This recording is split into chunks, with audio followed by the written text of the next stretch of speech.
Bonjour à tous, je vous retrouve aujourd'hui sous un format vidéo que j'ai décidé de réaliser pour répondre à vos nombreuses questions que vous me posez sur Instagram vis-à-vis de mes études et de mon métier de diététicienne. Allez, c'est parti. Bon alors, premièrement, vous me demandez pourquoi est-ce que j'ai choisi la diététique. Donc il faut savoir qu'après mon lycée, donc là où j'ai passé un bac ES, j'ai d'abord fait un premier BTS en assurance. Bon, c'était par choix familial, bref, ça ne m'a absolument pas convenu. Puis par la suite, donc j'ai décidé de reprendre mes études et puis je me suis orientée vers la diététique. C'est vraiment un métier qui me permettait donc de conseiller les gens, d'être au plus proche des gens et puis de leur parler de leur bien-être en fait, de leur alimentation. Voilà, ça passe forcément pour moi aujourd'hui par le bien-être. Ensuite, quel diplôme j'ai dû passer donc pour devenir diététicienne?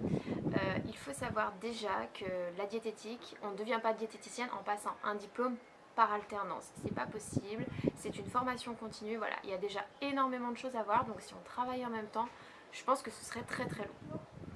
Ensuite je me suis renseignée et j'ai vu qu'il y avait donc un DUT biologie spécialité diététique à la fac et un BTS diététique. Donc déjà j'avais déjà fait un BTS, donc je savais ce que c'était, qu'est-ce qu'il pouvait contenir, donc je me suis plutôt orientée vers le BTS diététique. Bon, donc vous me demandez également pourquoi j'ai fait le choix de passer le diplôme par correspondance. Tout simplement parce que j'avais déjà quitté mes parents, je vivais avec mon compagnon, donc il fallait forcément payer les factures, participer à la vie à deux. Du coup, il était impossible pour moi d'aller en cours et de ne pas avoir de revenus tout simplement. Ensuite, quel bac est-il nécessaire d'avoir pour pouvoir rentrer en BTS diététique? Je sais que les bacs, on va dire plus accessibles en fait pour pouvoir rentrer dans la formation de BTS diététique, c'est les bacs S, STMG et ST2S. Mais voilà, les autres bacs c'est pas impossible, il y a des remises à niveau qui existent et c'est tout à fait faisable. C'est sûr, donc moi je l'ai fait sur 6 mois mais vous pouvez la faire sur 1 an et puis vous avez des évaluations pour savoir où vous en êtes avant de commencer votre première année de BTS. Je vais me décaler un peu parce que je suis bientôt au soleil. Voilà. Donc pour continuer, vous avez été nombreux à me demander comment se passait le BTS diététique, donc par correspondance et par le CNED. Alors du coup, vous recevez tous vos cours, non pas sous format papier, mais sur une plateforme internet. On vous donne un programme à suivre avec des dates pour rendre tel ou tel devoir dans chaque matière. Libre à vous de suivre le programme ou de faire le vôtre. Mais honnêtement, je vous conseille de suivre un petit peu ce qu'on vous indique, comme ça vous n'êtes pas perdu. Donc pour comprendre tout ça, vous avez différentes matières. Vous avez de la microbiologie, vous avez de la biologie, de la physiologie et de la physiopathologie. Donc ça c'est comment fonctionne le corps et quelles maladies peuvent être associées à l'alimentation. Vous avez les régimes associés, voilà, comment on mange quand on a une insuffisance cardiaque, des soucis digestifs, quand on est allergique, quand on est intolérant. Vous avez toute la nutrition qui est adaptée à l'alimentation à les différentes étapes de la vie. Donc vous avez adapté l'alimentation auprès des enfants, des adolescents, des adultes, des personnes âgées, des sportifs, des femmes enceintes ou des travailleurs de nuit.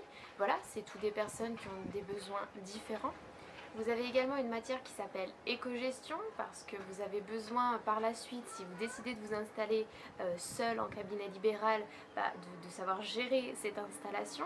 Et puis enfin, vous avez des techniques culinaires, c'est-à-dire qu'on vous demande d'être capable d'avoir des bases de cuisine et d'adapter cette cuisine à un régime spécifique.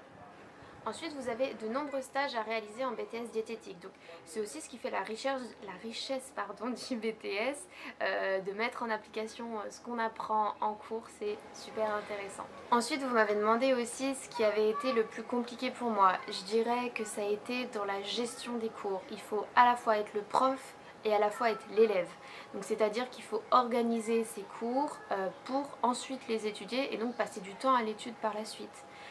En parallèle de tout ça, il faut aussi faire ses recherches de stage. On est de plus en plus nombreux à aimer la diététique et à vouloir être diététicien ou diététicienne. Du coup, il y a de la concurrence pour les recherches de stage. Bon, du coup, dans tout ça, ce que moi j'ai adoré quand j'ai commencé le BTS diététique, J'ai adoré découvrir que la perte de poids c'était 5% du programme finalement. On a l'impression qu'on parle de diététique, bim, on parle de régime, alors que pas du tout. On parle vraiment de plein de choses, on retrouve des diététiciennes dans plein de secteurs différents et on ne fait pas uniquement de la perte de poids. Voilà, j'espère avoir répondu à vos questions. Si les vidéos c'est un format qui vous intéresse, je pourrais en refaire avec plaisir.